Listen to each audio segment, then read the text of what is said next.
just turn this off just in case. Decides to just shut up time. Okay, I am really good at reading the sun. Timer started already. All right, am I starting? Yes. Is it time? Gentlemen of this distinguished assembly, I am proudly honored and exceedingly delighted and measurably privileged to stand before you today, brimming with an overflowing sense of appreciation for the extraordinary privilege of addressing a gathering of such exceptional and eminently refined individuals whose collective intellect, wisdom, and discernment shine with unparalleled brilliance, resembling a constellation of the most resplendent stars in the vast firmament of human achievement. Brandon, I'm glad you're here too. that was all just a joke at Brandon's expense. I appreciate that. Yeah, ChatGPT. Introspection is not something to which I'm prone. Reflecting on oneself is something that I see as best left to professionals, the psychologists, the lawyers, and of course the most universally known for keen understanding of self, engineers. So instead, I've decided to simply tell you a few things I'm doing and leave it to the group to decide if there's value or a lesson.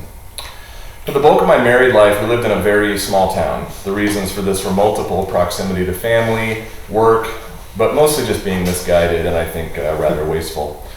We remediated this a little over a year ago and entered into what I now call strategic hospitality. John Piper gave a sermon with this title some time back, and I think this particular phrasing changes something that is pretty well represented in this group, potentially on its head. That is just general hospitality. Clearly we're called to it. Romans 12 literally says, practice hospitality, so no real admonishment here. However, as we endeavor to be self-ruled men who rule well and win the world, we're faced with the need to do more than simply be hospitable. What I mean by strategic hospitality is a hospitality that thinks strategically and asks, how can I draw the most people into a deep experience of God's hospitality by the use of my home? Who might need reinforcements just now in the battle against apathy? Who are the people who could be brought together in my home most strategically for the sake of the kingdom? What 2 or 3 people's complementary abilities might explode in a new ministry if they had 2 hours to brainstorm over dinner in my house? This is different from having a comfortable dinner with friends. Not to disparage that, of course, we're here today and this is strategic in its own way. However, if all of our time is spent with those we're most comfortable with, many opportunities will be missed. In our house, this is playing itself out in a few ways. Our house is regularly full of people. We're still getting into our stride on this, and while we have folks in our home very regularly, the why and the purpose of each invitation is still a bit of a shotgun approach. It typically falls into a couple of categories: either A, someone we see as interesting, chasing similar ends, and generally worth getting to know, or B, folks that need encouragement. We're often reaching out to our church's leadership. It's a bit counterintuitive, but what we've found and what we've been told is that a church's leadership is often neglected socially, whether through intimidation or simply by assumption that they must have something better to do. This has been a powerful way to know and to be known in our community. This is, however, often hard. I'm not outgoing, I'm not extroverted. Pause for shocked muttering.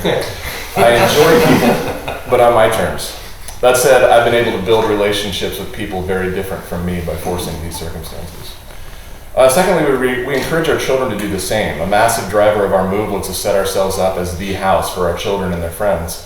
Our children are involved in various things, often less than they want, but often more than I want. They meet lots of people, and some more than others. This gives them an opportunity, as the kids say, to hang out. We're trying to give kids latitude and open permission to use our house as that default space. This is often hard as well. It means displacing me and or others in the family from our preferred places and deferring to the culinary palates of middle and high schoolers. However, it is in service to a goal of having input in the lives and thoughts of our kids and their associates. As an aside, one thing I'm currently thinking through is a more regular but maybe not fully structured ongoing event that brings our kids to their peers to our home. And so I'd ask the group if there's any examples of you seen that working well in your lives previously or doing today that's outside of the traditional small group Bible study type of model. I did have hopes into wading into the ways that our investment properties have helped my Winslow, but I'd like to limit my literal wading through icing water, so here I'll shut up.